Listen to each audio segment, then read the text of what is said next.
உயர்நீதிமன்ற நீதிபதிகள் நியமனத்தில் சமூக நீதியை வலியுறுத்தி நடைபெற்றுக் கொண்டிருக்கிற இந்த ஆர்ப்பாட்டத்தை தலைமை வகித்து நெறிப்படுத்திக் கொண்டிருக்கிற வழக்குரைஞர் வாஞ்சிநாதன் அவர்களை, இதனை முன்னிலை வகித்து சிறப்பித்துக் கொண்டிருக்கிற வழக்குரைஞர்கள் அன்பழகன், அருள் ஜோசப், சரவணன், இன்குலாப், ரவிக்குமார், மாதவன், கனகவேல், ராஜேந்திரன், முகமது அப்பாஸ் ஆகிய தோழர்களே, இதில் பங்கேற்று சமூக நீதியை வலியுறுத்தி உரையாற்றி அமர்ந்திருக்கிற மதுரை வழக்கறிஞர் சங்கத்தின் செயலாளர் வழக்கறிஞர் மோகன்குமார் அவர்களே, மதுரை வழக்கறிஞர்கள் சங்கத்தின் தலைவர் திரு பாஸ்கரன் அவர்களே, மூத்த வழக்கறிஞர் தோழர் பசும்பொன் பாண்டியன் அவர்களே, பார் கவுன்சில் உறுப்பினர் வழக்கறிஞர் அசோக் அவர்களே, மூத்த வழக்கறிஞர் திரு அருள்வடிவேல் சேகர் அவர்களே, மூத்த வழக்கறிஞர் அண்ணன் ஹென்றி டிஃபேன் அவர்களே, மற்றும் இந்த நிகழ்வில் பங்கேற்று இதனை சிறப்பித்துக் கொண்டிருக்கிற அனைத்து வழக்கறிஞர்களே, உங்கள் அனைவருக்கும் என்னுடைய கனிவார்ந்த வணக்கத்தை தெரிவித்துக் கொள்கிறேன். உயர்நீதிமன்ற நீதிபதிகள் நியமனங்களில் சமூக நீதியை கடைபிடிக்க வேண்டும் என்கிற கோரிக்கை நீண்ட காலமாக வலியுறுத்தப்பட்டு வருகிறது. அதனை மேலும் வலியுறுத்தக்கூடிய வகையிலே இன்றைக்கு மதுரை வழக்கறிஞர்கள் ஒருங்கிணைந்து இந்த ஆர்ப்பாட்டத்தை வெற்றிகரமாக நடத்தி கொண்டிருக்கிறார்கள். இதில் பங்கேற்று என்னுடைய கருத்தை தெரிவிக்கக்கூடிய வாய்ப்பை வழங்கியமைக்காக முதலில் என்னுடைய நன்றியை உரித்தாக்குகிறேன். உச்சநீதிமன்றமாக இருந்தாலும் உயர்நீதிமன்றமாக இருந்தாலும் அவற்றில் சமூக நீதி பின்பற்றப்படவில்லை, இது மிக பெரும் அநீதி என்பதை தொடர்ந்து பாதிக்கப்பட்ட தரப்பிலிருந்து நாம் அனைவரும் குரல் எழுப்பி வருகிறோம். இங்கே பேசிய வழக்கறிஞர்கள் அது குறித்து விரிவாக உங்களிடத்திலே பதிவு செய்திருக்கிறார்கள். இடஒதுக்கீடு என்பது ஒரு மோசடி என்பதை நான் பல சந்தர்ப்பங்களில் அழுத்தமாக குறிப்பிட்டிருக்கிறேன். 4ஆம் தரம் 3ஆம் தரம் பணிகளில்தான் இடஒதுக்கீடு என்பது நடைமுறையில் இருக்கிறது. அதிகாரம் வாய்ந்த பதவிகளில் இடஒதுக்கீடு என்பதே இல்லை. பேராசிரியர் நியமனங்கள், துணைவேந்தர் நியமனங்கள், உயர் கல்வி நிறுவனங்களில் இருக்கிற இயக்குனர் போன்ற பதவிகள், இப்படி அதிகாரம் வாய்ந்த பதவிகளில் இடஒதுக்கீடு இல்லை. பதவி உயர்வில் இடஒதுக்கீடு இல்லை. அதேபோல நீதிமன்றங்களில், குறிப்பாக உயர்நீதிமன்றம், உச்சநீதிமன்றம் ஆகியவற்றில் இடஒதுக்கீடு நடைமுறையில் இல்லை. இந்த பதவிகளில் அதிகாரம் வாய்ந்த இடங்களில் இடஒதுக்கீடு ஏன் இல்லை என்பதை இதுவரையில் யாரும் இது குறித்து உரிய விளக்கம் அளிக்கவில்லை, அதற்கு தயாராகவும் இல்லை. தனியார் துறைகள் தான் இங்கே பெருமளவில் உள்ளன. அரசு துறைகள் மிக சொற்பம்தான். 15% அரசு துறைகள் என்று எடுத்துக்கொண்டால் 85% தனியார் மயப்படுத்தப்பட்ட துறைகள் தான். தனியார் துறைகளில் இடஒதுக்கீடே இல்லை. 15% இருக்கிற அரசு துறைகளில், மத்திய மாநில அரசுகள் மற்றும் பொதுத்துறைகளில் இடஒதுக்கீடு வேலை நியமனங்களில் மட்டும் இருக்கிறது, பதவி உயர்வில் இல்லை. வேலை நியமனங்களிலும் கூட 3ஆம் தர 4ஆம் தர பணிகளில் தான் இடஒதுக்கீடு கணிசமாக நிரப்பப்படுகிறதே தவிர அதுவும் முழுமையாக இல்லை. 18% எஸ்சி எஸ்டிக்கு என்றால் 18% எல்லா துறைகளிலும் நிரப்பப்படுவதில்லை. கூட்டுவது, பெருக்குவது, கழுவுவது போன்ற சாதாரண வேலைகள், ஓஏ போன்ற வேலைகள், ஆபீஸ் அசிஸ்டன்ட், இது மாதிரியான வேலைகளில் இடஒதுக்கீடு ஓரளவுக்கு பின்பற்றப்படுகிறது. 6% 7% அளவுக்குத்தான் SC ST-க்கான இடஒதுக்கீடு நிரப்பப்படுகிறது. OBC நிலைமையும் அவர்களுக்கு 27% மத்திய அரசு துறைகளில் இருக்கிறது என்றால் அவ்வளவு கிடையாது. அதிலும் 10%க்குள்ளாகத்தான் நிரப்பப்படுகிறது. எல்லா துறைகளிலும் 27% ஒவ்வொரு துறையிலும் இடஒதுக்கீடு நிரப்பப்படுகிறதா? கல்வித்துறை என்றால் 27% இருக்கிறதா என்றால் ஒவ்வொரு துறையும் அப்படி தனித்தனியே பார்த்தால் இந்த 27% என்பது கூட நிரப்பப்படுவதில்லை. OBC 15% SC-க்கு 7.5% ST. ஒப்பீட்டளவில் 5 to 6% தான்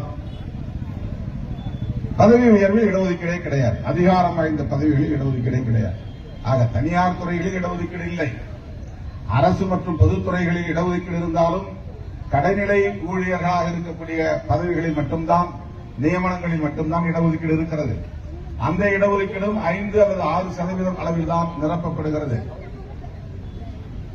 உயர்நீதிமன்றம் போன்ற மிக உயர்ந்த பதவிகளில் இடஒதுக்கீட்டை நடைமுறைப்படுத்த முடியாது என்பதில் உறுதியாக இருக்கிறார்கள்.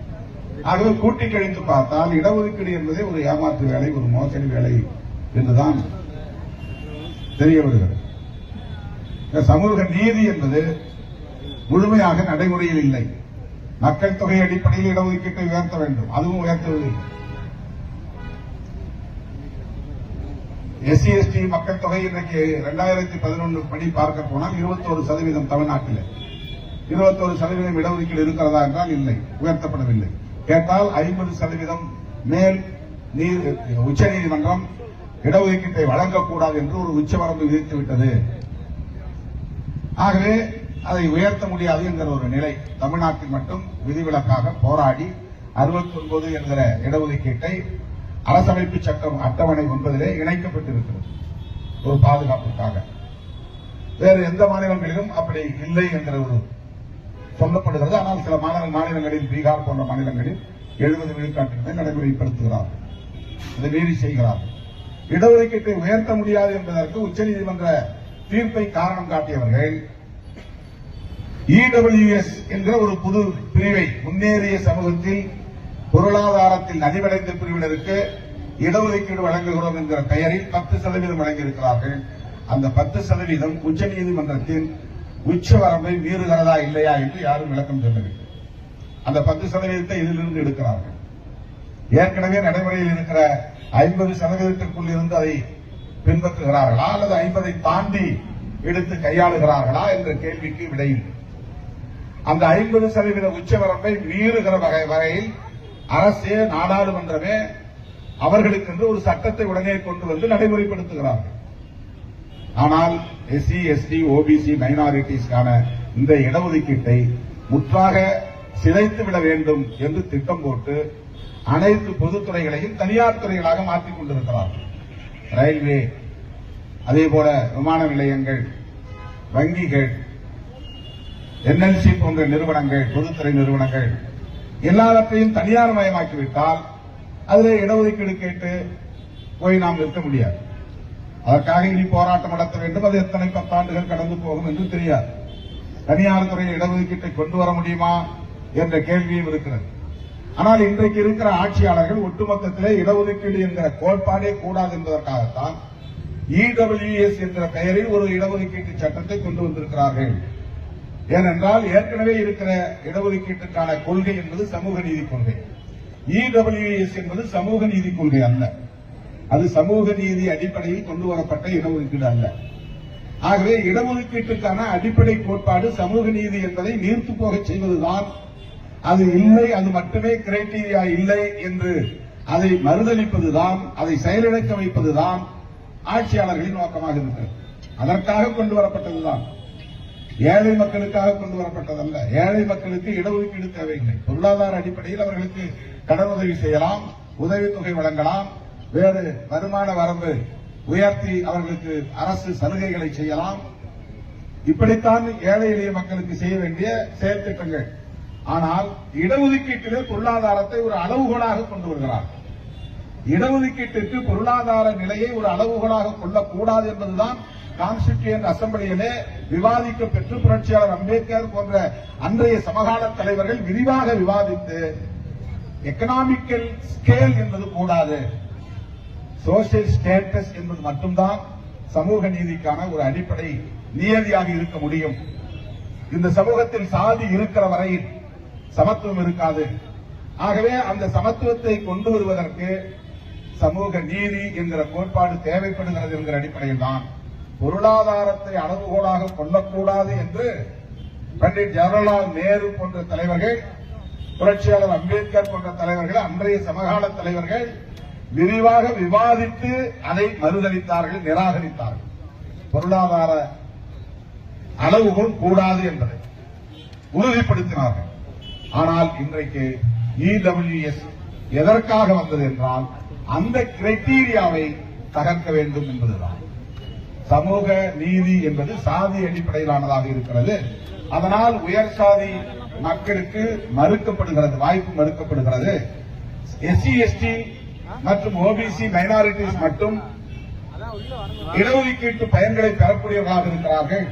இதனால் பார்வர்ட் கம்யூனிட்டிஸ் என்கிற அந்த சமூக பிரிவினருக்கு அநீதி இழைக்கப்படுகிறது என்று சில அமைப்புகள், மதவாத அமைப்புகள் தொடர்ந்து கோரிக்கையாக வைத்து அதன் அடிப்படையில் கொண்டு வரப்பட்டதுதான் எக்கனாமிக்கலி வீக்கர் செக்ஷன் என்கிற ஒரு பிரிவு, புதிய கோட்பாடு.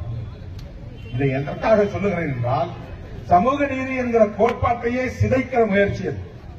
EWS என்பது முன்னேறிய சமூகத்தில் உள்ள ஏழை எளியவர்களுக்கு உதவி செய்வதாக சொல்லப்படுகிறதே தவிர உண்மை காரணம் அது அல்ல. சமூக நீதிக்கான அடிப்படையான நோக்கம் என்னவோ அந்த நோக்கத்தை சிதைப்பதுதான் அவர்களின் கருத்து. ஆக ஒட்டுமொத்தத்தில் நாம் இன்றைக்கு உயர்நீதிமன்ற நீதிபதிகள் நியமனங்களில் இடஒதுக்கீடு வேண்டும் என்று கேட்கிறோம். சொல்லப்போனால் உச்ச நீதிமன்ற நீதிபதிகள் நியமனங்களிலும் இடஒதுக்கீடு வேண்டும். உயர்நீதிமன்றங்கள் மட்டுமல்ல, தமிழ்நாட்டில் இருக்கிற உயர்நீதிமன்றம் மட்டுமல்ல, இந்தியா முழுவதும் இருக்கிற அனைத்து உயர்நீதிமன்றங்களிலும் இது நடைமுறைக்கு வர வேண்டும். உச்சநீதிமன்றத்திலும் அப்படி நடைமுறைக்கு வர வேண்டும். நாடு விடுதலை பற்றி 75 ஆண்டுகளை கடந்த நிலையில் இன்னும் உச்சநீதிமன்றத்தில் ஒரு குறிப்பிட்ட சமூக பிரிவினரே கோலோச்சுகிறார்கள். 90 விழுக்காட்டுக்கு மேல் அவர்களே இன்னும் ஆதிக்கம் செய்கிறார்கள். இது எப்படி நிகழ்கிறது? இங்கே இன்னும் அரசமைப்பு சட்டம் நடைமுறைக்கு வரவில்லை என்பதற்கு இது ஒரு சான்று. இன்னும் வர்ணாசிரம தர்மம் தான், மனுஸ்மிருதி சட்டம் தான் நடைமுறையில் இருக்கிறது என்பதற்கு உச்சநீதிமன்றத்தில் நீதிபதிகள் நியமனங்களே ஒரு சான்றாக இருக்கிறது. யாராலும் அதற்குள்ளே தலையிட முடியாது. அவ்வளவு பெரிய இறுக்கம் நிறைந்த இரும்பு எதிர்கோட்டையாக அது இருக்கிறது. உச்சநீதிமன்றத்திற்குள்ளே எவ்வளவு பெரிய ஜாம்பவான்களும் OBC தலைவர்களும் புரட்சியாளர்களும் கூட அந்த நீதிபதிகள் நியமனத்தில் தலையிட முடியாது, கருத்து சொல்ல முடியாது, கை வைக்க முடியாது, அசைக்க முடியாது என்கிற நிலை இருப்பது எந்த அடிப்படை? அதற்கு யார் அந்த அதிகாரத்தை தந்தது? IAS IPS போன்ற பதவிகளுக்கு UPSC மூலம் தேர்வு நடத்தி ஒரு முறைக்கு பல முறை முயற்சி எடுத்து அதில் தேர்ச்சி பெற்றவர்கள் நேர்காணலிலும் தோல்வியடைந்து பிறகு தேர்ச்சி பெற்று அந்த அதிகாரத்திற்கு வருகிறார்கள். ஆனால் நீதிபதிகள் நியமனங்களில் மட்டும் இதுபோன்ற எந்த நடைமுறையும் தேவையில்லை. கொலீஜியம் என்கிற முறையில 3 பேர் கூடி ஒட்டுமொத்த தேசத்தின் தலைவிதியை தீர்மானிக்கிறார்கள். இது எவ்வளவு பெரிய அநீதி! இது இந்த 3 பேர் எப்படி ஒரு, அதாவது அல்டிமேட் என்பது சுப்ரீம் கோர்ட் தான். அதுக்கு மேல அங்கு என்ன சொல்லப்படுகிறதோ அதுதான் கடைசி தீர்ப்பு. அதை சொல்லக்கூடிய இடங்களில் 60 பேரோ 70 பேரோ நியமிக்கப்படுகிறார்கள் என்றால் அந்த நியமனத்தை செய்யக்கூடிய அதிகாரம் நாடாளுமன்றத்திற்கும் கிடையாது, மக்களுக்கும் கிடையாது, எந்த ப்ராசஸும் இல்லை. ஒப்புக்கு அரசின் கவனத்திற்கு அனுப்புகிறார்களே தவிர தீர்மானிப்பது கொலீஜியம் என்கிற 3 பேர் கொண்ட 3 நீதிபதிகளை கொண்ட பேனல் தான். அவர்கள் யாராக இருக்கிறார்கள்? அவர்கள் என்ன மைண்ட் செட் உள்ளவர்களாக இருக்கிறார்கள்? அவர்கள் எப்படிப்பட்ட பின்னணியில் வளர்ந்தவர்களாக இருக்கிறார்கள்? என்ன கோட்பாட்டை உள்வாங்கியவர்களாக இருக்கிறார்கள்? இவற்றில் இடம் தரக்கூடிய, அது தமிழ்நாடு அளவிலே இருக்கிற கொலீஜியமாக இருந்தாலும் அகில இந்திய அளவிலே இருக்கிற கொலீஜியமாக இருந்தாலும் அது இடம் தரக்கூடியவர்கள் சமூக நீதியின் மீது நம்பிக்கை உள்ளவர்களாக, அரசமைப்பு சட்டம் சொல்லுகிற லிபர்ட்டி, ஈக்வாலிட்டி அண்ட் ஃப்ரெட்டர்னிட்டி என்ற சொல்லக்கூடிய அந்த கோட்பாடுகளின் மீது நம்பிக்கை உள்ளவர்களாக இருந்தால் நீதிபதிகள் நியமனங்களிலும் இடஒதுக்கீட்டை நடைமுறைப்படுத்த வேண்டும். அதுதானே நியாயம். நீதிபதிகள் நியமனங்களில் இடஒதுக்கீட்டை நடைமுறைப்படுத்தினால் தரம் தாழ்ந்துவிடும், தரம் குறைந்துவிடும் என்று எந்த அடிப்படையிலே சொல்லப்படுகிறது? பாபர் மசூதி இடிப்பு வழக்கில் நீங்கள் தந்த தீர்ப்பு நியாயமான தீர்ப்பா? அது விமர்சனத்திற்கு அப்பாற்பட்ட தீர்ப்பா? ஆதாரங்களின் அடிப்படையிலே தரப்பட்ட தீர்ப்பா? ஆவணங்களின் அடிப்படையிலே தரப்பட்ட தீர்ப்பா? சாட்சியங்களின் அடிப்படையிலே தரப்பட்ட தீர்ப்பா? சட்டம் ஒழுங்கு என்கிற அடிப்படையில் ஒரு அளவுகோலை கொண்டு 2 பேரும் ஒற்றுமையாக போங்கள் என்று உள்ளூரிலே கீழே செய்யப்படுகிற கட்ட பஞ்சாயத்தை போல அல்லவா ஒரு தீர்ப்பு வழங்கப்பட்டது. உச்சநீதிமன்றம் தீர்ப்பு வழங்கினால் விமர்சிக்க கூடாதா? விமர்சிக்க கூடாது என்ற அச்சுறுத்தலும் இருக்கிறது. ஜனநாயகத்திலே அனைத்தும் விமர்சனத்துக்கு உட்பட்டவை, அனைத்தும் கேள்விக்கு உட்பட்டவை. ஆகவே அந்த நீதிபதிகள் நியமனங்களில் சமூக நீதி பின்பற்றப்பட வேண்டும் என்கிற குரல் ஜனநாயகத்தின் குரல். இது ஏதோ ஒரு பாதிக்கப்பட்ட சிலரின் குரல் அல்ல. ஜனநாயகம் இருப்பதால் தான் பாதிக்கப்பட்டவர்கள் பேசுகிறோம். ஜனநாயகத்தின் குரலாகத்தான் பாதிக்கப்பட்ட தரப்பின் குரல். இன்றைக்கு உயர்நீதிமன்றத்தை நீதிபதிகளிலே மொத்தம் இன்றைக்கு 60 பேரும் 65 பேர் அதிலே நியமனம் செய்யப்பட்டு பணியிலே இருப்பவர்கள் 12 பேரும் 13 பேரும் உயர் சமூகத்தை சார்ந்தவர்கள். உயர்நீதிமன்றம் என்பதற்கு பதிலாக உயர் சாதி மன்றம் என்று சொல்லக்கூடிய நிலைதான் இருக்கிறது.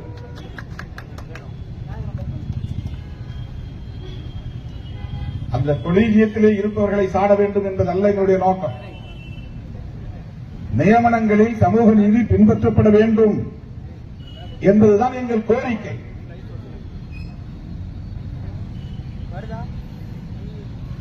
ஆகவே ஒரு குறிப்பிட்ட சமூகத்தை சார்ந்தவர்கள் மட்டுமே சட்டத்தில் திறம் வாய்ந்தவர்கள், ஆற்றல் வாய்ந்தவர்கள், சட்ட நுணுக்கம் தெரிந்தவர்கள், தீர்ப்பு எழுதக்கூடிய வல்லவர்கள் என்று அவர்களே தீர்மானித்துக் கொண்டு இப்படிப்பட்ட அணுகுமுறைகளை கையாளுகிறார்கள். அதிலே மாவட்ட நீதிமன்றங்களில் வேலை செய்யக்கூடிய வழக்கறிஞர்கள், மாவட்ட நீதிமன்றங்களில் உள்ள வழக்கறிஞர்களுக்கும் வாய்ப்பு வழங்கப்பட வேண்டும் என்ற ஒரு கோரிக்கையும் இதிலே இணைக்கப்பட்டிருக்கிறது. இந்த கோரிக்கைகள் அனைத்தையும் விடுதலை சிறுத்தைகள் கட்சியின் சார்பில் நாடாளுமன்ற உறுப்பினர் என்கிற முறையில் நான் வரவேற்கிறேன், ஆதரிக்கிறேன். இதை விடுதலை சிறுத்தைகள் கட்சியின் சார்பில் ஏற்கனவே பல நிகழ்வுகளில் அல்லது மாநாடுகளில் தீர்மானங்களாக நாங்கள் நிறைவேற்றியிருக்கிறோம். ஆகவே இந்த சமூக நீதியை நிலைநாட்டுவதற்கு தொடர் போராட்டங்கள் தேவைப்படுகிறது. மதுரை நீதிமன்றத்தில் நடைபெறுகிற இந்த ஆர்ப்பாட்டம் அனைத்து மாவட்டங்களிலும் நடைபெற வேண்டும். அனைத்து மாவட்ட நீதிமன்றங்களின் வாசல்களிலும் இது நடைபெற வேண்டும். எல்லா இடங்களிலும் விடுதலை சிறுத்தைகள் உங்களுக்கு துணையாக இருப்போம் என்பதை சொல்லி இந்த வாய்ப்புக்கு நன்றி கூறி முடிக்கிறேன். நன்றி, வணக்கம்.